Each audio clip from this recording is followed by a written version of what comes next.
Yesterday, the House Rules Committee had a committee debate on how the rules were going to move forward in terms of the impeachment hearings today. And then they bring these ideas to the House. It gets debated. Then they vote on it. Then once they establish the rules, they actually have debate. And there'll be 50 seconds for each member of the House to say something. It is historic. And even 50 seconds sounds like, wow, that's not very much. There's 438? 538. 438. And I can't even remember now. I have no idea. But it's going to take like 9 hours. 9 hours for the debate to happen. And then they will vote on the articles of impeachment. And then Donald Trump will be impeached. How is he responding to this? Well, he wrote a letter to ostensibly to Nancy Pelosi, but really it's one to posterity. And Mark Simone, I know Mark Simone, went on to Lou Dobbs and gave us a sense of... Wait, is this Mark Simone? No, that's not Mark Simone, is it? That's Mark Simone. Okay. Well, I'll tell you a story about Mark Simone in a moment. But Mark Simone is a longtime AM talk radio host, local, was on WABC. Maybe he's moved over to RKO. I can't remember. But he and I have over the years, have debated a little bit. Mark is a pretty glib guy. And... he, despite the fact not having necessarily the deepest relationship to history, he wants to contextualize exactly this letter that will live in posterity. Here is Mark Simone on Lou Dobbs. The president today, in writing a 6-page letter to Pelosi, gave her an opportunity, an off-ramp, if you will, at the conclusion of that letter. And then she responds with a comment to a reporter with others present, saying it was a ridiculous letter. That's her response. And the ignorance is institutionalized amongst the party of hate now, obviously. Yeah, everybody should go read that letter. It is a masterpiece. It is the Gettysburg Address of smear job, false accusations. What a response. It's a historical document. Schumer saying we've got to have witnesses. Pause it for 1 second. I just want you to think about the construction of this. It is the Gettysburg Address of smear accusations. So, in other words, it would be a smear accusation that was just done very well, or one that people are going to remember for a long time, maybe. I mean, in that respect, I don't know. But let's listen. Go back and let's listen again.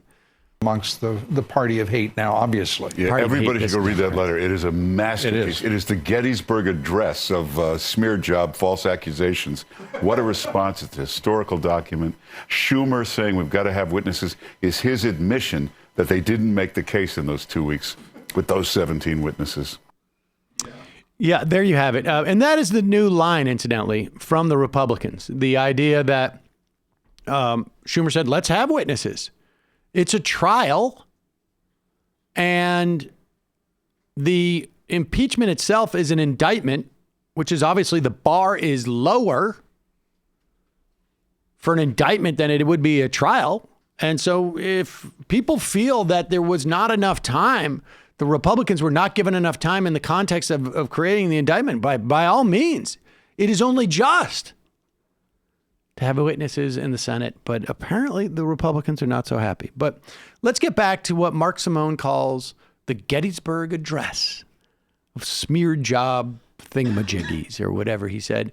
We don't have the whole thing for you because it's 6 pages long.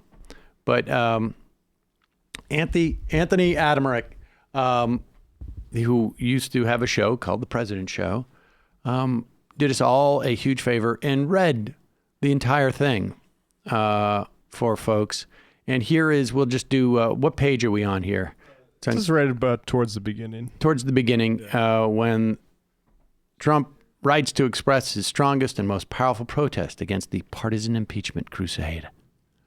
You have cheapened the importance of the very ugly, total dog, 3 at best word, impeachment.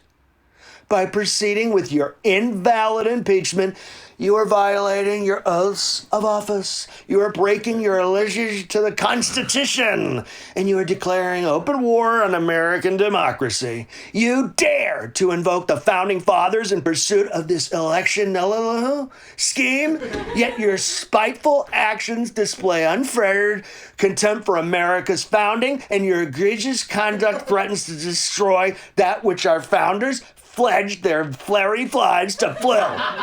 Even worse than offending the founding fathers, you are offending Americans of faith by continuing to say, oh, I pray for the president, when you know this statement is totally not true, unless it's negative, if it's meant in a negative sense, and that's a terrible thing that you're doing. But you will have to live with it. Not I! Your first claim, abuse of power. That'd be a great name for a cool Nelson DeMille airport novel. Abuse of power is a completely disingenuous, meritless, and baseless invention of your imagination. You know that I had a totally innocent conversation with the president of Ukraine. Totally innocent. I then had a second conversation that has been misquoted, mischaracterized, and fraudulently misrepresented. Fortunately, there was a transcript of the conversation taken. And you know from the transcript, which was immediately made available, totally right away, only 35 days, 60 days, 90 days, 90-day fiancé. I wish I was watching that instead of reading this stupid letter, which was immediately made available, that paragraph in question was perfect. It was totally perfect. A total 10.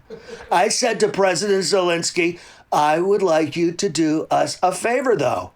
What did I mean? I wanted him to send me some Ukrainian pierogies, fried, not boiled, baby. Because our country has been through a lot, and Ukraine knows a lot about it. I said, do us a favor. Not me and our country.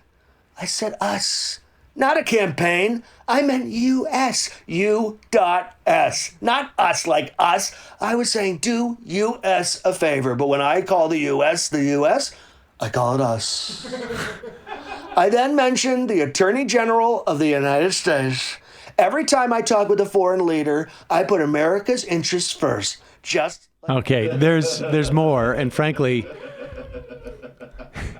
I could listen to that all day. I was gonna say this will be on a loop in my home, probably for weeks. This is dinner movie. This is and Matt, this is your dream come true, right? Just having this, you're just gonna lay some tracks behind it and. No, I mean Trump tapes would be my dream come true. There you go. Actually, him on film, but it's this part is notable because he mentions. Then I mentioned the Attorney General, but he doesn't say. Then I said get in touch with Giuliani. Right. I didn't mention Rudy, which would be weird for you to get. The great by thing person. about him is that he's completely insane, but still here enough to know when to lie. Well, Stephen Miller wrote this letter. I mean, I think Right. that seems to be the consensus that Stephen Miller wrote this, and It's probably like jazz. He understands my inner voice. he gets me.